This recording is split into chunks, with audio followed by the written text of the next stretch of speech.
Yeah, buddy. I absolutely love this bike for what it is. Hi guys. So this is going to be an owner's review of the Rebel 1100. I currently have 6,500 miles on it, and I have it for a little over 5 months. Let's find a spot over here, and we'll go over all the details.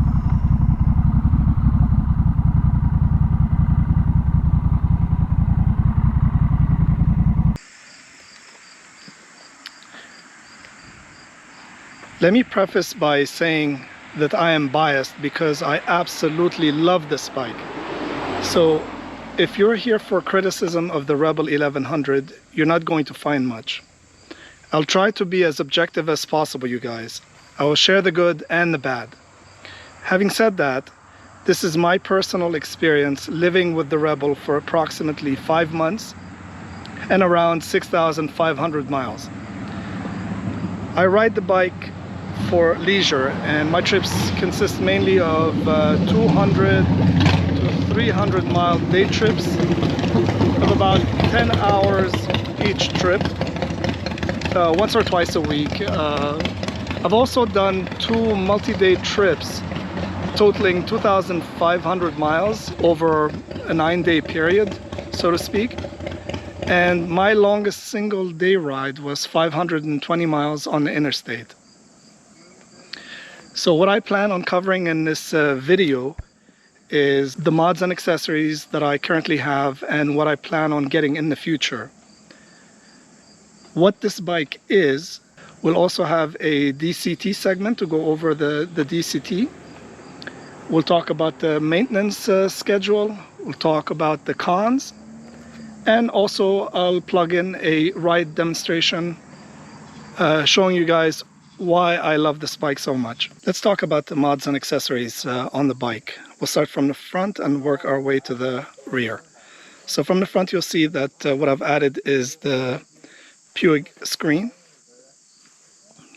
On the screen as well, I put on the clip-on visor for additional wind deflection, and it does work. I'm very happy with it. Of course, this is a temporary solution because the Batwing is taking forever to get here, but nonetheless it is quite effective. Next in the front, we also have the quad lock with the wireless charger attached to it. I love this thing. It is rock solid. The wireless charger does work. It's not a fast charger, so to speak, so just keep that in mind. It's best used to maintain a full charge. If you start off your trip with a full charge, it is quite good at maintaining that, but especially in hot weather, it is not very good at increasing the charge, so just keep that in mind. Next is I did add heated grips to the bike, and on top of the heated grips I did the grip buddies, and I have a video on these you guys can check out to see what my thoughts are about them. Next in the front is definitely what you guys are all familiar with, is the risers. These are the 4-inch risers that I ended up changing. So I started off with the 3-inch risers, I switched over to the 4-inch risers, and what that required me to do is reroute the front brake line. This, and then you'll see the video if you guys are interested. There's a whole video on how I was able to make that happen. The next mod that I have, let's go on to the other side. The next mod is going to be the Denali Mini Sound Bomb. A great horn, you guys. If you guys are thinking about upgrading, definitely I highly recommend getting this horn. It is very effective, much better than the stock one. The next thing that I have is a let me just show you real quick. So this is the tank pad for protection, and in addition, as you can see, I have a magnetic tank bag.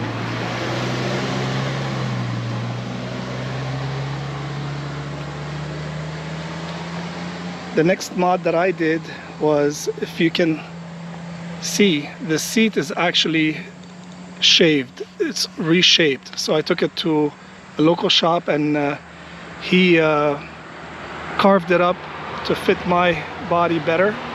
Definitely made a huge difference in terms of relieving the pain that I was feeling on my tailbone especially, and the sit bones. So definitely it did make a difference, but it is not as comfortable as I would like a seat to be, but it definitely did make a difference. And of course, as you guys know, I'm a huge fan of the SW Motec Legend bags. As you can see, I have the tool bag right here. What's so cool about them is that they have this MOLLE system, and then you can see I've attached a bottle holder. Can fit a hydro flask in there comfortably. The next thing is going to be the tail bag. This is a magnetic bag, as you can see, and I love this thing as well. It's so convenient, just ideal for my use. The other thing is I also got the passenger seat and the foot pegs, but it's not installed today, of course, as you can see, but I do have them, and I have ridden 2 up with it, and the bike handled brilliantly with a passenger. And of course, the last thing is going to be the custom exhaust. The sound note on this is brilliant. I love the shape of it as well, because it allowed me to use the large bag on the right side. So I have 2 large bags, one on the left and one on the right. So the future mods that I have planned are, the first thing, and the thing that I am very excited about getting hopefully next week, is going to be the Batwing. So that's definitely going to be installed. I will do an install video on that as well. The next thing that I'm still waiting for is the Honda Sissy Bar. I'm also planning on getting a much better seat in the future when one becomes available that I like. I'm still waiting on the side pads for the tank that go right here. And the tires that I plan on getting are going to be the Commander 3s or the Metzler Cruistex. These are, I've narrowed it down to these 2, so not sure yet which one I'm gonna get. Also gonna get a fender eliminator kit to try to tidy up the rear end. I don't like that look too much. I also want to get a side license plate holder. I also plan on getting engine guards. I want to get low profile ones. That way I can attach highway pegs on them, because that's important for long distance touring. I also plan on getting new foot pegs. I've seen a couple that I like, but you know, once more stuff comes out, I'll decide on them. I want something that flows better, looks a little bit nicer and cooler. Definitely gonna get new mirrors. Once I find something that I actually like, I will definitely get new mirrors. Right now I haven't seen anything that I really like that actually looks good and actually functions well. In addition, I'm also going to get fog lights for the bike. I'm also going to get a new exhaust if I see something that I really like, but for the time being I'm going to hold off because there's nothing available on the market that I like, at least. Definitely going to upgrade my brake pads. I'm going to get new saddlebags as well, maybe larger ones for longer distance touring, we'll see, but I love what I have right now. But if there's anything that I like better than these, I'm definitely going to get some more. In addition to these, of course, not to replace these. I'm definitely going to get a steering damper for the bike. And also I plan on upgrading my suspension to the Öhlins suspension in the rear and the front. Is it a jack of all trades? That's really for you to decide and what you make of it, okay? So you can custom fit it to you, to your needs, to your riding style, to fit your expectations, right? Just be honest with yourself. What kind of riding do you plan on doing? Are you a commuter? Do you do 100-mile weekend rides once a week, let's say, or do you do long distance touring? And then the other important question is, what is your budget? Don't forget, this is a $10,000 bike with the DCT and all the benefits that comes with the DCT in addition to the handling characteristics of this bike. Another point to keep in mind is, how tall are you? This bike is short, so it is 27 inches. This bike was not designed for a taller person, anybody over 6'2", let's say, and above, or 6'1" and above. From what I've been reading online, a lot of people seem to be disappointed with the seating position because of that. As a shorter rider, this bike fits me perfectly. I'm 5'7". So if you are a taller rider, just keep that in mind. Do your research, go sit on one, maybe take it out for a test ride. The seating position isn't the most comfortable right off the bat, okay, when you get the bike. Let me share with you what I love about the Rebel. The first thing is the DCT. I absolutely love the DCT. The handling of it. The handling of this bike is incredible. For what it is, of course, you guys, right? So let's be reasonable. This is not a sport bike, right? I love the power of this bike. I love the cruise control. I love the looks of the bike. It just has that sophisticated look, like you don't know what it is, right? It's appealing. I love the fact that it is a sport bike in disguise, and often underestimated, which I absolutely love. I love the look on people's faces when they see what this bike is capable of doing. I also love the versatility of this bike. It can be whatever bike I feel like riding. If I feel like riding a cruiser, it is a cruiser. If I feel like riding a sport bike, it is absolutely a sport bike. If I want a bagger, I can ride it as a bagger. If I want it to be a tourer, absolutely yes. Is it a cafe racer? If I wanted to, I can certainly make it a cafe racer or even a bobber. So I love the versatility of this bike. You can design it to be whatever you want it to be. And the value. Let's not forget the value. This bike is $10,000, right? Compared to similar bikes like, let's say, the new Harley Sportster S or a Goldwing. One is over $30,000, the other one is $15,000.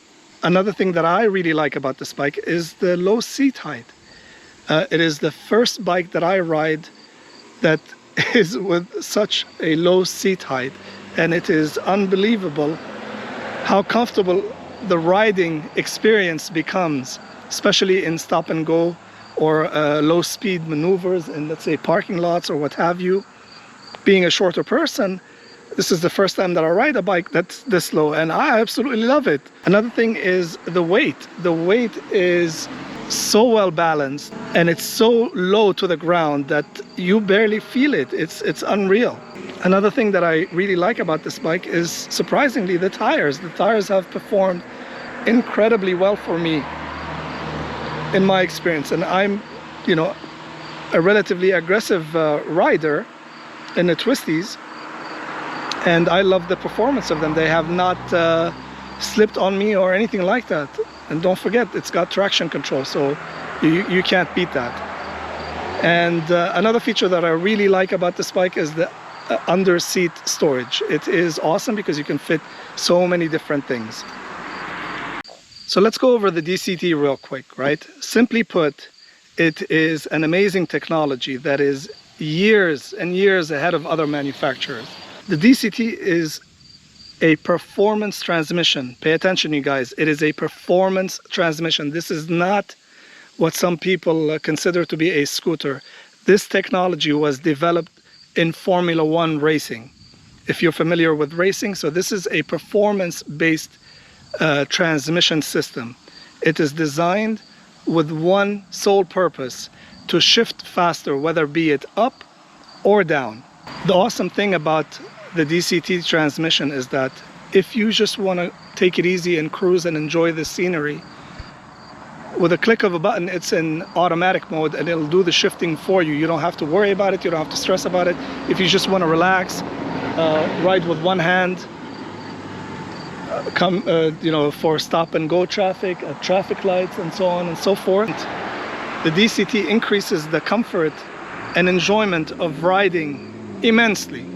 because you don't have to stress anymore about shifting in gear and up and down and manipulate the clutch and the shifter with your foot.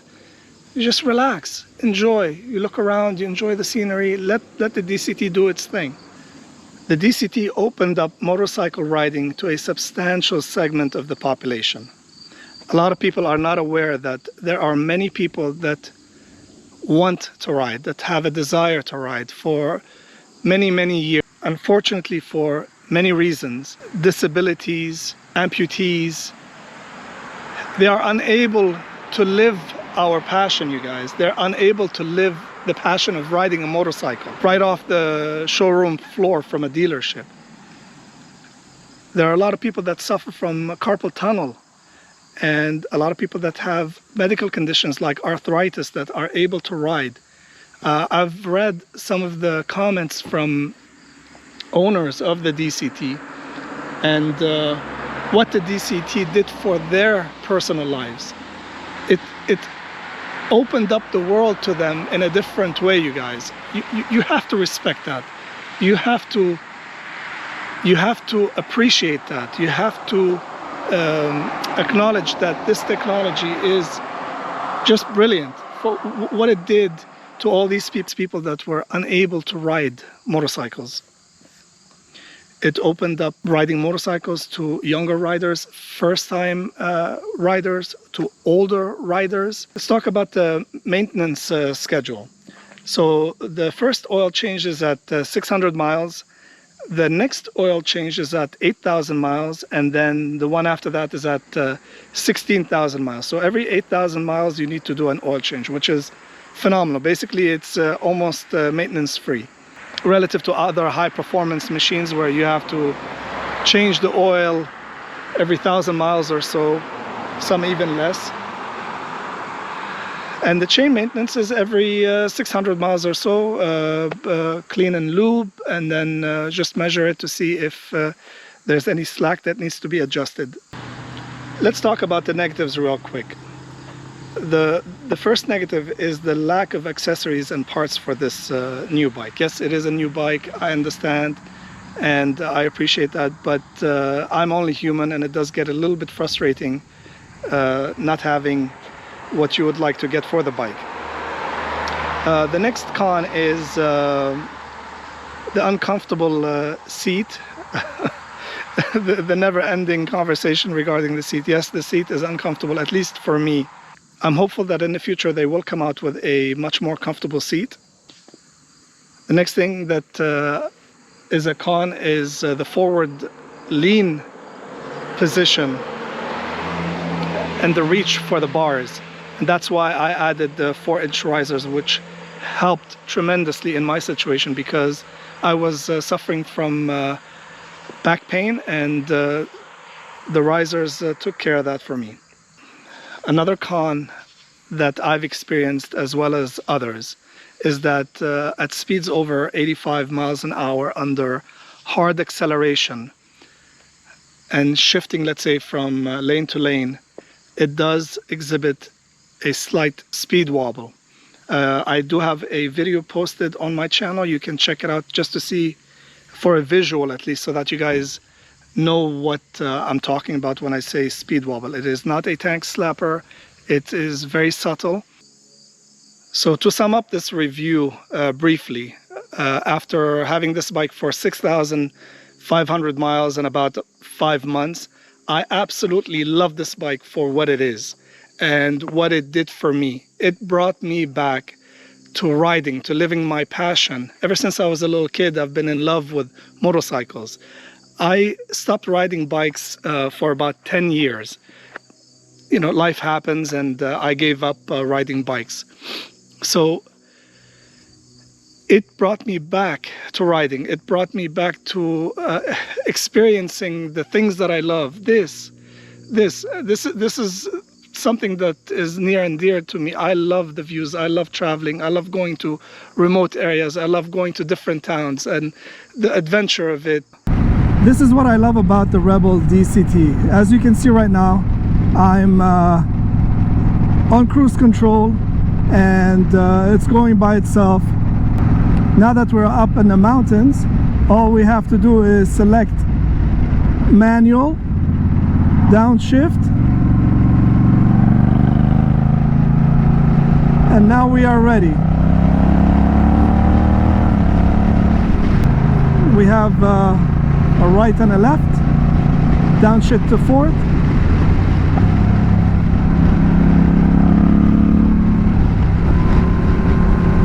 downshift again,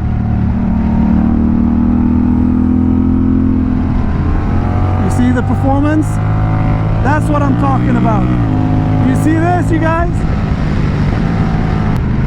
And now we're going in the straight, still in manual mode. Hit the cruise control, relax for a little bit until, if you can take a look over here, you'll see that we're coming up on twisties once again.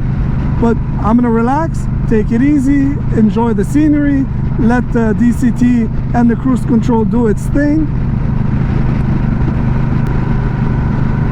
All right, off cruise, down to fourth. Short shift, back down again, one,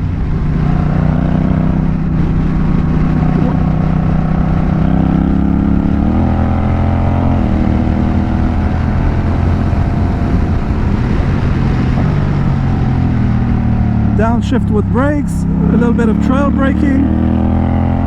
Look at this. Stay in gear, hold it steady, steady, steady. Short shift, downshift one, steady, downshift, dip. Look at the lean angle, you guys. Short shift. Woo! Yeah, buddy.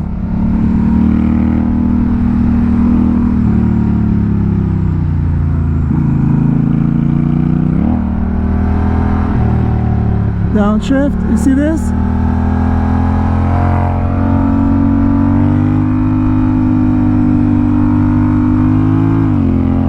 Back down, trail brake, dip,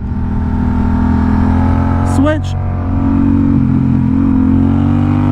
power out, dip, tight, accelerate, steady, short shift, back down one, back down, short shift up,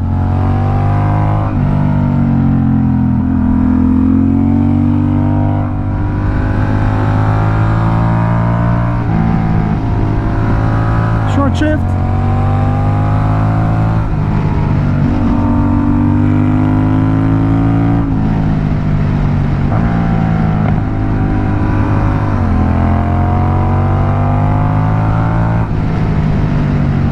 down one, on the outside,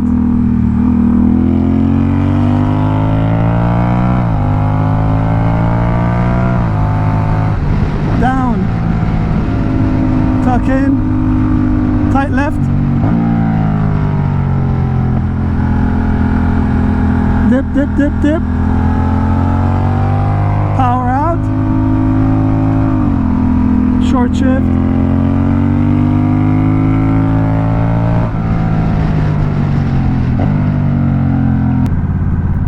and when you are done having fun and you want to enjoy the scenery, you put it in automatic mode with one hand. You don't have to worry about engaging any clutch, and just enjoy the scenery. You don't have to think about the gears. Just ride. It's in 5th gear, 30, 6th gear, 30. Yeah, but I'm not going fast. And if I want the power, when I want the power, it's 1, 2, 3 clicks, I'm there. And then it'll take over. There, you see that? So you have about 5 seconds to do whatever it is that you want to do. If it is overtaking, or if you want a little bit more power going up a hill. But we're at 30 miles an hour. Get cruise control. The air feels so good up here in the mountains. And you enjoy the scenery. Go slow. Look how beautiful.